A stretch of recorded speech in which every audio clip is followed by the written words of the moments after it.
నమస్తే. తెలంగాణ రాష్ట్రంలో గత ప్రభుత్వం ప్రవేశపెట్టిన గొర్రెల పంపిణీ కార్యక్రమంలో వరుసగా స్కాములు బయటకు వచ్చి ఇటీవల కాలంలో కొంత అధికారులను అరెస్ట్ చేయబడ్డారు. 2 కోట్ల స్కామ్ అనేది చాలా పకడ్బందీగా పోలీసు అధికారులు ఛేదించి దానికి సంబంధించి ఇప్పటికే కొంతమంది అధికారులని ప్రభుత్వ అధికారులను కూడా అరెస్ట్ చేసిన ఘటనలు కూడా అనేకంగా చూస్తున్నాం. అయితే ప్రస్తుతం ప్రజావాణి దగ్గరికి నెల్లూరు నుంచి ఒక రైతు వచ్చింది. ఎందుకంటే గతంలో గొర్రెల పంపిణీ స్కీమ్ సంబంధించి ఆంధ్రప్రదేశ్ నుంచి గొర్రెలు తీసుకొచ్చి ఇక్కడ తెలంగాణ రాష్ట్రంలో గొల్ల కుర్మలకు కూడా ఈ గొర్రెలు సప్లై చేసేవాళ్ళు. చాలా కూడా అనేక అవకతవకలు జరిగినాయి. అయితే నేరుగా ఆంధ్రప్రదేశ్ సంబంధించిన కొంతమంది రైతుల దగ్గర తీసుకొచ్చినప్పటికీ ఆ రైతులకు కూడా ఆంధ్రప్రదేశ్ రైతులకు కూడా డబ్బులు చెల్లించకుండా తాత్సారం చేయడం కావచ్చు, వాళ్ళని ఒక రకంగా పక్కదారి పట్టించే ప్రయత్నం చేసిరట. ప్రస్తుతం మనతో పాటుగా నెల్లూరు నుంచి ఒక రైతు వచ్చింది ఇక్కడ మన ప్రజావాణిలో సమస్య యొక్క నోటీస్ చేయడం కోసం. ఈయన ఎక్కడి నుంచి వచ్చిన పేరు అన్న? నమస్తే అన్న. ఈ పేరు? నా పేరు పసల భాస్కర్, మాది కొండాపురం మండలం, సచివాల అగ్రహారం, నెల్లూరు జిల్లా, ఆంధ్రప్రదేశ్. ఓకే. జగదీశ్వర మేడం గారు గత 3-4 నెలల జగదీశ్వర్ అంటే ఎవరు? జగదీశ్వరి కలవకుర్తి ఏడీగా పనిచేస్తున్నారు. ఏడీగా పనిచేస్తున్నారు. ఆమె కొండారెడ్డిపల్లె గ్రామ రైతులను తీసుకొని మా విలేజ్కి రావడం జరిగింది. మా విలేజ్తో పాటు పక్క విలేజ్లతో కూడా మొత్తం 28 యూనిట్లు సప్లై ఇచ్చాము. ఒక్కొక్క మేము డైరెక్ట్గా గొర్రెలు కాసుకునేటోనే నాతోటి కాసుకునే రైతులకి చెప్పి ఒప్పించి ఒక్కొక్క యూనిట్కి వచ్చి 20 గొర్రెలు ఒక పొట్టేలు చొప్పున ఇప్పించడం జరిగింది. 1,58,000 రూపాయలు చొప్పున మేడం గారు మాకు చెప్పారు. మాకు అమౌంట్ ఇచ్చేది. అయితే దానికి గాను 28 యూనిట్లు ఒకే రోజు 4 లారీలు పెట్టుకుని మేడం గారు తీసుకొచ్చారు. రైతులు డైరెక్ట్గా అక్కడికే వచ్చారు. ఆ రైతుల ద్వారా కూడా అగ్రిమెంట్ తీసుకున్నాము, అంగీకార పత్రం తీసుకున్నాను నేను. ప్రభుత్వం కదా పంపిణీ చేసేది. మేడం మాకు ఎవరో తెలియదు కదా, అన్నందుకు రైతులు కూడా అడ్రస్ తీసుకున్నాము.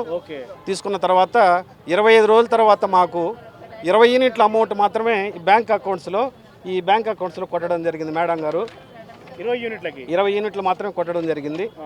పసలవీరం మీద ఎస్బీఐ మీద 25/9/23 తారీఖున 12,60,000 పేమెంట్ జరిగింది 8 యూనిట్లకి. బండారు మోహన్ మీద ఆంధ్ర బ్యాంకు 25/9 యూనిట్లు జరిగింది. మందపల్లి భాస్కర్ మీద 25/9/23 6,32,000 కొట్టడం జరిగింది.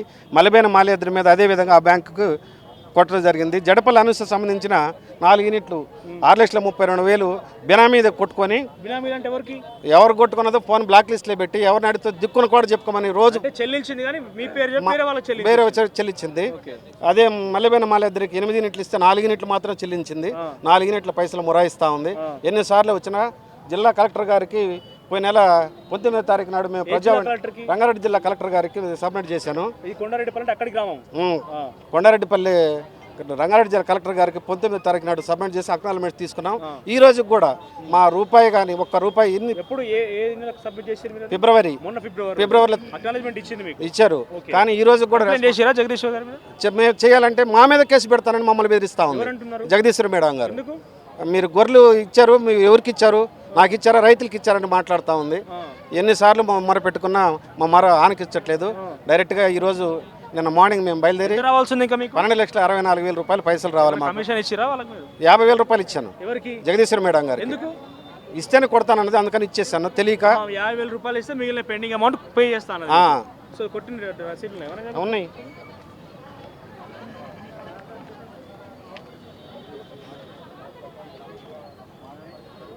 షేక్ రజియా ఎవరు? వాళ్ళ బినామీకి వాళ్ళు కొట్టించుకో, వాళ్ళ బిడ్డ మీద 20,000 డబ్బులు చెల్లిస్తే నీకు ఇస్తామని చెప్పింది. ఆయన కూడా ఇవ్వలేదు. ఇంకా 12,00,000 రావాలి. 12,64,000 పైసలు రావాలి. ప్రజావాణిలో మేము కంప్లైంట్ పెట్టడానికి వచ్చేసి. ఎప్పుడు ఇచ్చారు గొర్రెల పంపిణీ? ఎప్పుడు చేసారు మీరు గొర్రెల పంపిణీ? వచ్చి అంటే ఎన్ని సంవత్సరాలుగా వస్తుంది? 6 నెలలు అవుతుంది. 6 నెలలు అవుతుంది అంటే మొన్న ఎలక్షన్ ముందు. ఓకే.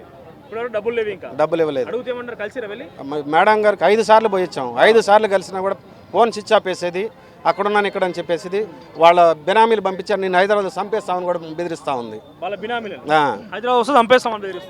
ఆ విధంగా బెదిరించడం జరుగుతూ ఉంది. మేము ఈరోజు రంగారెడ్డి జిల్లా రేవంత్ రెడ్డి గారిని కలవడానికి ప్రజావాణికి అర్జీ ఇవ్వడానికి వచ్చాము. నెల్లూరు నుంచి వచ్చాము. ముగ్గురం వచ్చాము. అబ్బాయి ఫీవర్గా ఉండటం వల్ల హాస్పిటల్లో ఉన్నాడు. ఇక నేను వచ్చి మాట్లాడడం జరిగింది.